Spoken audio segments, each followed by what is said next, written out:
Lanjut ke halaman 37 Risa, jangan lupa subscriber ya, biar tambah semangat bikin konten. Yang belum nonton dari awal cerita kami bikin playlist di profil YouTube bisa dicek secara urut dari 1 sampai akhir. Yuk lanjut kita ke cerita. Maaf ya, Mak, baru-baru ini update-nya lama dan cuma sehari sekali kurang enak badan. Mohon doanya supaya selalu sehat, ya.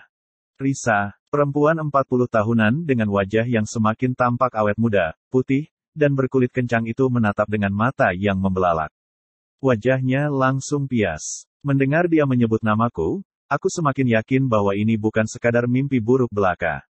Ibu, bibirku bergetar. Air mataku tanpa sadar luruh membasahi pipi. Ada gejolak kemarahan yang tiba-tiba termantik dari dalam hatiku.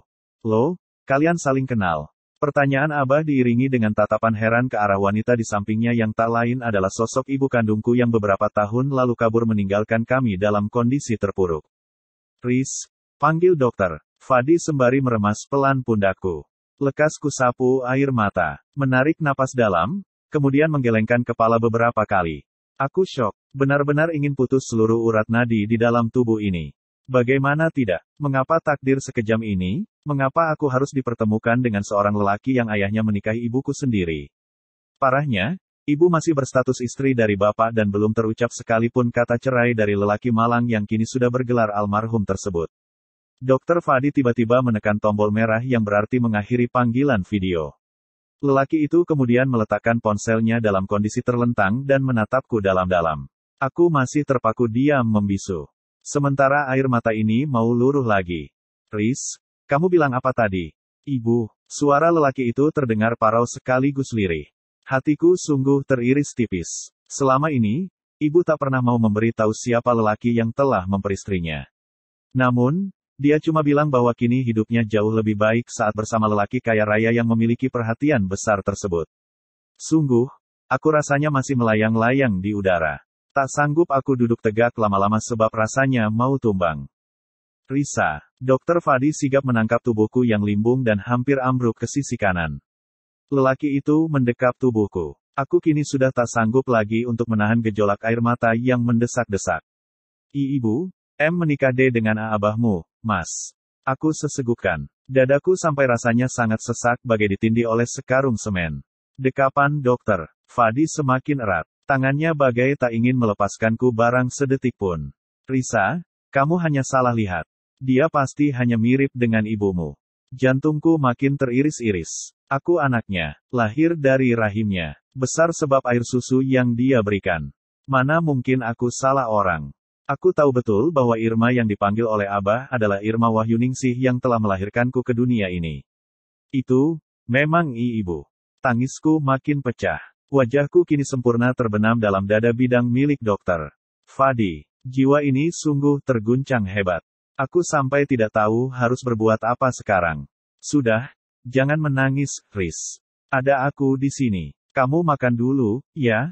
Aku menggeleng. Jelas-jelas tidak ada nafsu makan lagi. Laparku telah hilang, berganti dengan kabut nestapa yang menyaputi seluruh permukaan jiwa. Aku kehilangan arah dan tujuan. Layarku kini bahkan terkoyak dengan lambung yang bocor di sana dan sini. Kapalku akan segera karam sebentar lagi. Tenggelam bersama ribuan kenangan pilu masa lalu yang tak bisa kulupakan barang secuil pun. Risa, hentikan tangismu. Aku tidak bisa melihatmu begini. Suara Dokter Fadi mengeras. Lelaki itu melepaskan peluknya, lalu menegakkan tubuhku dengan bantuan kedua tangan kekar miliknya. Berhenti menangis atau aku yang menangis untukmu sampai malam, Riz. Dalam badai air mata yang menyapu, aku menatap samar Dokter Fadi yang kini berkaca-kaca. Untuk kedua kalinya, lelaki itu tampak begitu hancur dan menitikkan air mata di hadapanku. Apa yang kamu inginkan? Aku harus menjauhi Abah, memusuhinya. Baik, akan kulakukan, Riz. Namun, tolong, jangan tinggalkan aku sebab ini. Lelaki itu meraih tangan kananku. Menempelkannya tepat di pipi kanan yang masih menyisakan warna lebam bekas pertengkaran dengan Mas Rauf tempo lalu. Aku menggeleng. Tidak, aku tak pantas untuk membenci Dokter Fadi, terlebih meninggalkannya. Dia adalah separuh diriku. Berkatnya aku yang kemarin hampir putus asa, kini perlahan mulai dapat menatap langit. Meski duniaku tadi terasa karam, kusadari bahwa inilah realita yang harus ditelan. Aku hanya punya satu pilihan saat ini. Bertahan dengan fakta yang menyakitkan. Ya, layarku harus kujahit semula. Lambungku harus ditambal secepatnya. Aku tak ingin tenggelam sekarang. Setidaknya aku sudah melihat ujung dari dermaga yang memiliki nama Fadi Arshil Bashir. Jangan hukum aku atas ketidaktahuanku, Riz. Aku sungguh tidak menahu tentang Abah. Jika bisa kuputar waktu, takkan kubiarkan lelaki tua jahat itu menikahi ibumu. Dokter Fadi kemudian memeluk tubuhku. Erat sekali. Aku dapat mendengar suara isaknya yang lambat laun semakin jelas di telinga. Lelaki itu menangis. Begitu terasa bahwa dari emosinya, lelaki ini begitu takut untuk kehilanganku. Aku hanya syok, Mas. Itu saja. Kubalas pelukannya. Kuusap pundaknya yang lebar dan lapang. Ternyata, di balik kedinginannya, lelaki ini menyimpan sebuah kesensitifan yang dalam. Dia begitu mudah untuk menangis ketika menghadapi situasi yang genting sekaligus memilukan begini. Bahkan, Mas Rauf tak pernah melakukan ini di hadapanku. Meski mulutnya kerap manis, nyatanya tak pernah ada air mata yang jatuh untuk menangisiku. Memang beda jauh. Jangan tinggalkan aku, Riz. Aku mohon. Ucapan dokter Fadi membuatku bagai kupu-kupu yang sedang hinggap di sebuah tangkai. Menatap langit biru yang luas. Membuat aku menjadi tinggi angan dan berharap agar bisa pergi ke sana suatu hari nanti. Jelas, permintaannya membuatku sungguh melambung dan begitu menginginkan untuk bisa mengarungi kehidupan yang panjang bersamanya. Tidak, aku akan di sini. Aku melepaskan diri, menghapus sisa air mata, kemudian melakukan hal yang sama pada pipi lelaki di depanku. Tak ada alasan yang kuat bagiku untuk meninggalkannya. Untuk apa? Hanya karena dia memiliki ayah yang telah merampas ibu dari kami. Tidak, Dokter Fadi jelas-jelas tak punya kapasitas untuk terseret dalam kasus itu. Aku tak tahu ihwal perjumpaan ibu dengan Abah. Apakah ibu yang sengaja menggoda lelaki itu dan mengaku bahwa dia sudah lama menjanda? Ataukah jangan-jangan mereka tak sengaja bertemu saat ibu melarikan diri dari kami, kemudian takdir yang membawa mereka ke jenjang perkawinan?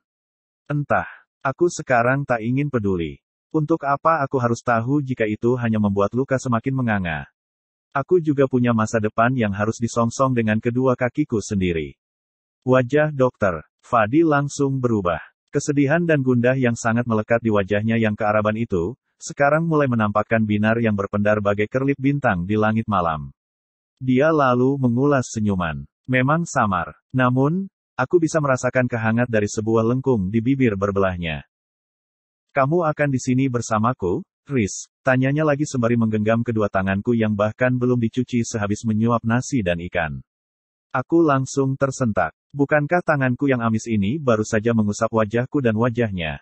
Astaga, Dokter Fadi pasti akan ikutan amis mukanya. Iya, Mas. Aku akan tetap di sini, jawabku sembari tersenyum kecil, tapi sambil menahan rasa gelisah sebab sudah menyentuh wajahnya dalam keadaan tangan yang kotor. Belum lagi aku mengusap-usap punggungnya. Mas, tadi tanganku belum dicuci. Bekas ikan, kena wajahmu. Cuci? Gih, kataku dengan wajah yang khawatir. Takut dia bakal marah. Namun, nyatanya lelaki itu malah tersenyum geli. Ah, kamu ini sempat-sempatnya. Aku yang sudah terharu, malah mau tertawa. Dokter Fadi kemudian bangkit, berbalik tubuh dan mendatangi wastafel untuk mencuci wajahnya. Lelaki yang kini basah sampai rambut tersebut kembali duduk di sampingku. Kamu nggak nyocol sambel kan, tadi? Pertanyaan dokter Fadi sungguh membuatku ingin tertawa. Untungnya enggak, cuma nyoel ikan sama nasi aja, sih. Coba kalau iya, kan lumayan bikin kamu pedes. Aku nyengir dengan hidung yang masih tersumbat sebab abis menangis tadi.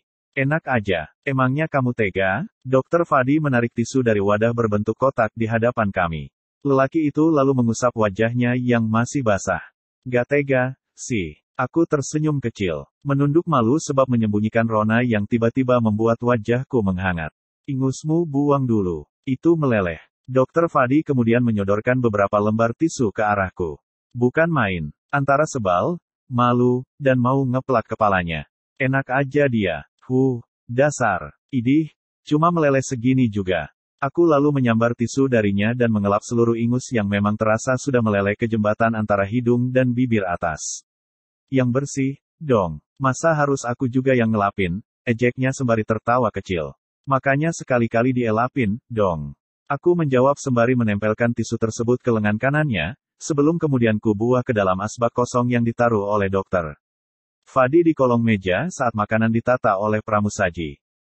Wah, jorok nih, anak. Dokter Fadi kemudian menggerakkan telunjuknya untuk masuk ke hidung, lalu mencolekkan jari bekas ngupil tersebut ke lenganku. Balas, katanya sambil tertawa lebar.